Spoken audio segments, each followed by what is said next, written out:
definitely आमर कोटी कोटी महाप्रभुंर श्रद्धालु मानकर एटा बहुत बड़ा पर्व रथ यात्रा आशा करुँ समस्त भक्त मान भक्ति आमर रथ यात्रा जोटा अच्छी बहुत भलरे संपन्न हो से दिगरे जहाँ प्रयास कर सेवायत समस्त आम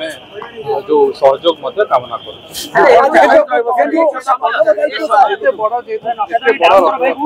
विभिन्न सबू जगार विभिन्न देश विदेश सबू जगार लोक मैंने श्रद्धालु मैंने एकत्रित होती एटा बहुत दिन चलो सुनामेश पर्यटन यार विभिन्न परंपरा रही आशा करूँ प्रत्येक तार जो हिसाब से हवा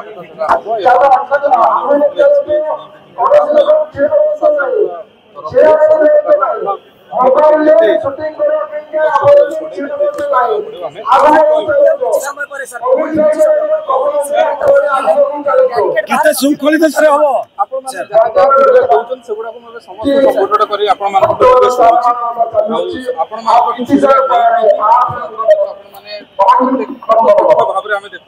देखु लोक मानकर भल मंद सब जिनस आनिक निज चैनल निज पेपर में लिखुच्च